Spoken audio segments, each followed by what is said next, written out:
நமஸ்காரம். நம் தாய்மொழி தமிழ். அது எவ்வளவு பழமையானதாக இருக்கும்? பல்லாண்டுகளாக ஆராய்ச்சியாளர்கள் ஆராய்ந்து வருகிறார்கள். ஓரளவுக்கு சொல்லலாமே தவிர, உண்மையிலேயே கல் தோன்றி மண் தோன்றா காலத்துக்கு முன் தோன்றியதுதான் தமிழ். ஒரே சொல்லில் கூற வேண்டுமானால் தொடக்கமும் முடிவும் இல்லாதது தமிழ். அனாதியானதுன்னு சொல்லலாம். வடமொழியில் சொல்ல வேண்டுமானால் முதலும் முடிவும் அற்றது. எப்படி இறைவனுக்கு முதலும் முடிவும் கிடையாதோ, ஆத்மாக்களுக்கு முதலும் முடிவும் கிடையாதோ, அதுபோல் தமிழ் மொழிக்கும் முதலும் முடிவும் இல்லை. அதை ஆராய்ந்து சொல்ல வேண்டாமா என்றால், அதை செய்பவர்கள் செய்து வரட்டும். அதில் ஒரு சிறு மனக்குறை என்னவென்றால், இன்று நாம் பயன்படுத்தி வரும் ஆங்கில நாட்காட்டி கேலண்டர், அது உலகத்துக்கு தெரிந்ததே 500 ஆண்டுகளுக்கு முன். அதை வைத்துக்கொண்டு முன்னாட்களில் பிசி ஏடி என்று சொல்லி வந்தனர். அதற்கப்புறம் அதை மாற்றி எல்லாரும் ஏற்றுக்கொள்ள வேண்டும் என்கிற விருப்பத்தோடு பிசிஇ என்று மாற்றினர், பிஃபோர் காமன் ஏரா. ஒன்றும் வித்தியாசம் இல்லை.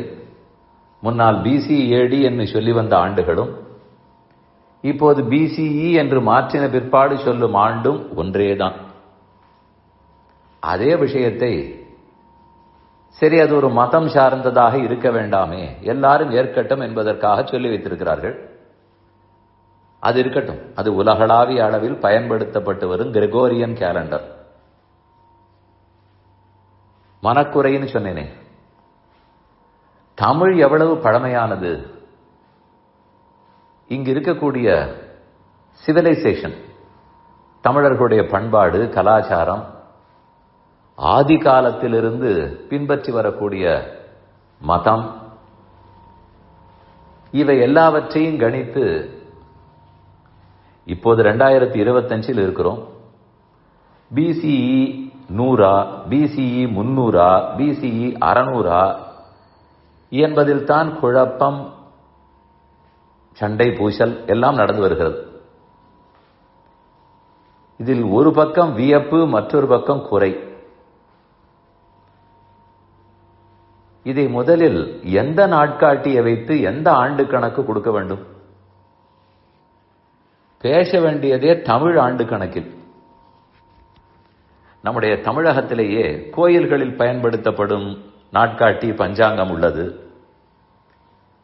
தமிழுக்கென்று இன்னும் 2-3 பஞ்சாங்கங்கள் இருக்கின்றன. அவையால் தான் இந்த 2000 பக்கம் வராமல் இருக்கும். அந்த நாட்காட்டிகள் எல்லாம் பேசுவதே 2000க்கு முன்னால் 3000 ஆண்டுகள், 5000 ஆண்டுகள். அதுதான் தமிழின் பெருமை பேசுவதற்கு சரியான அளவுகோலாக இருக்கும். அதை விடுத்து 500 ஆண்டுகளாக இருக்கக்கூடிய ஒரு நாட்காட்டியின் கணக்கை வைத்து தமிழ் கணக்கை சொல்லுவதே தேவையில்லை. இது மிக மிக பழமையானது. 2100, 300, 600 இதற்குள் தான் இப்போது அப்படியே சர்ச்சைகள் எல்லாம் நடந்து வருகின்றன. என்னவாக இருந்தாலும் இது எல்லாமே கடைச்சங்கத்தை பற்றியது. மிஞ்சி போனால் இடைச்சங்கம், தலைச்சங்கம், முற்சங்கம் அதெல்லாம் இன்னும் பல்லாயிரம் ஆண்டுகள் முற்பட்டவை. ஆனால் என்ன சொல்லுவார்கள்? ஆராய்ச்சியின்படி பார்த்தால் ஹிஸ்டாரிக்கல் டேட்ஸ் இதுதான்.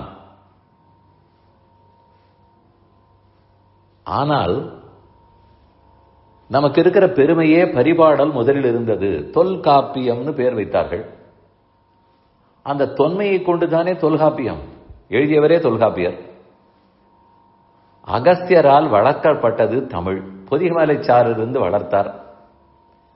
அந்த அகத்தியருடைய சீடராகத்தான் தொல்காப்பியர் இருந்தார். முதலில் நாம் ஒவ்வொருத்தரும் தமிழர்கள். நாம் முதலில் இந்த தமிழ் 3000, 5000, 7000, 10,000 இன்னும் முன்னால் அத்தனை ஆண்டுகளாக தமிழ் இருக்கிறது, இது அனாதி என்பதை நாம் நம்ப வேண்டும். இல்லை இந்த ஆராய்ச்சி முடிவுகள் வந்தால் நம்புகிறோம் என்றால் இது என்ன நம்ம தாயை பற்றி பேசும் பேச்சா? இது ஆராய்ச்சி செய்தா முடிவெடுக்க வேண்டும். ஆராய்பவர்கள் ஆராயட்டும், அது அவசியம் வேண்டும், செய்யட்டும். நமக்கு இருக்கிற பழமை என்பது, தொன்மை என்பது இதற்கெல்லாம் மிகவும் அப்பாற்பட்டது. முதலில் அதை அழைப்பதற்குண்டான அளவுகோல் வேண்டுமே, அதுவே இல்லை. நம் கையில் இருக்கும் ஒரு ஸ்கேலை வைத்துக் கொண்டு வானத்தை அளப்பாயான்னு கேட்டால் என்ன சொல்ல? அப்படித்தான் தமிழ். நம்ம கையில் கிடைத்த இந்த கேலண்டரை வைத்துக் கொண்டு நான் அளக்க தொடங்கினால், அதனால் முதலில் நாம் நம் தமிழின் பெருமையை, முதலும் முடிவும் கிடையாது, அனாதி என்பதை புரிந்து கொள்வோம். இரண்டாவது, ஆங்கில சொல் கலக்காமல் தமிழில் ஒரு 10 நிமிஷம் பேசுவோமா? இப்போது அடியேன் பேசி இந்த 6 நிமிஷத்துக்குள் சில ஆங்கில சொற்களை சொன்னேன். கிரிகோரியன் கேலண்டர்னு சொன்னேன், இன்னும் கூட சொன்னேன். வேறு வழி இல்லை, புரியட்டும் என்று. அடியேன் உபன்யாசத்தில் ஒரு நாளும் ஆங்கில சொல் கலப்பதில்லை, தேவையே இல்லையே. நம் தமிழில் ஏதாவது சொற்களுக்கு குறைவிருந்தால் வேறு மொழியை நாட வேண்டும், ஒரு குறையும் இல்லை. எவ்வளவு நேரம் வேண்டுமானாலும் தெள்ளு தமிழில் மகிழ்ச்சி பொங்க பேசலாம். இதை முதலில் பழகுவோம். மூன்றாவது, நம்முடைய சங்கப் பாடல்களை நன்கு தெரிந்து கொண்டு அதில் சொல்லப்பட்ட முறையில் வாழ பழக வேண்டும். முதலில் தமிழை பேச பழக வேண்டும். அது பேசி அது புரியுமானால்தான் அந்த நாளிலிருந்து இருக்கக்கூடிய சங்ககால தமிழில் என்ன சொல்லப்பட்டு இருக்கிறது என்பது புரியும். அதெல்லாம் எங்கு படிக்கிறோம், எங்கு வாதங்கள் நடைபெறுகின்றன, ஒன்றுமே இருப்பதாக தெரியவில்லை. பள்ளிக்கூடத்துக்கு போனால் கூட ஏதோ மனப்பாட செய்யுள், ஒரு சில பகுதிகள், அதற்கு மேல் இல்லை. அது இளங்கலை முதுகலை படிப்பு. தமிழ் இளங்கலை முதுகலைக்கு வந்தால் தான் அதெல்லாம் படிப்பார்கள் என்றால் அது எப்படி முடியும்? மேத்தமேட்டிக்ஸ் கணக்கு பாடம் படிப்பவர்கள் எல்லாரும் படிக்கிறார்களா? ஒரு சிலர் படிக்கிறார்களா? சயின்ஸ் பாடம் 10வது வரைக்கும் எல்லாருக்கும் பொதுவா, ஒரு சிலருக்கா? அதெல்லாம் எல்லாருக்கும் தானே பொது. அப்படி இருக்கும்போது தமிழ் மட்டும் ஏன் எல்லாருக்கும் பொதுவாக இல்லை? நான் மற்ற பேரை கூப்பிடவே இல்லை. நம் தமிழகம், நம்முடைய தமிழர்களை பற்றி, நம்மை பற்றி தான் பேசிக் கொண்டிருக்கிறேன். அதில் எவ்வளவு தமிழ் தெரிய வேண்டும்? பரிபாடல் என்ன சொல்லுகிறது? 14 கணக்கு, மேல் கணக்கு, 10 பாட்டு, 8 தொகை, பேரளவிலாவது பட்டியலிட சொன்னால் தெரியுமா நமக்கு? எத்தனை நூல்கள் உள்ளனன்னு சொன்னால் தேடிக்கொண்டிருப்போம், விழிப்போம். இந்த நிலை முதலில் மாற வேண்டும். நமக்கு இருக்கிற பெருமை புரிய வேண்டும். இது அனாதி, நிஜமாகவே கல் தோன்றி மண் தோன்றா காலத்துக்கு முன்தான். அதற்கு எது கல்லு மண்ணும் இல்லாத போது மொழி இருக்குமான்னு கேட்டால் கண்டிப்பாக இருக்கும். முதலில் கண்ணை மூடிக்கொண்டு இதை நம்ப வேண்டும். அது எப்படி கண் மூடிக்கொண்டு எதையும் நம்ப மாட்டோம் என்றால், தானே தமிழை, தூய தமிழை பேச பேச அதில் எழுதப்பட்டதை தெரிந்து கொள்ள கண்ணை மூடிக்கொண்டு நம்ப வேண்டாம், கண்ணை திறந்து கொண்டே நம்பலாம். இதை நாம் புரிந்து கொள்ள வேண்டும். ஆராய்ச்சியும் கண்டிப்பாக இதற்கு துணை நின்று உதவ வேண்டும். அதனால் இதெல்லாம் ஏதோ 2100, 300, 200 இந்த பேச்சே வேண்டாம். அது பேசுபவர்கள் ஆராய்ச்சிக்காக பேசட்டும்.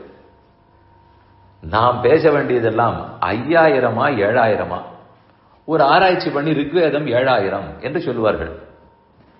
ரிக்வேதம் 7000 சொல்லும் போதே நிச்சயம் தமிழும் 7000, பேச்சுக்கே இடமில்லை.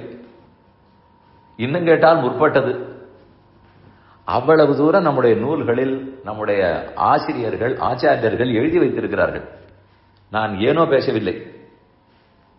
ஆகஸ்தியமும் அனாதி, அகஸ்தியராலே வளர்க்கப்பட்ட தமிழ் அனாதியான மொழி. ஆனால் இதை நன்கு புரிந்து கொண்டு நம் பெருமையை நான் ஒன்றும் கர்வப்பட வேண்டும் ஆணவப்பட வேண்டும்னு சொல்ல வரவில்லை. இந்த பெருமை இருக்கிறதுன்னு தெரிந்து கொண்டு கடைபிடிக்க வேண்டும், பேச வேண்டும் என்பதற்காக விண்ணப்பிக்கிறேன்.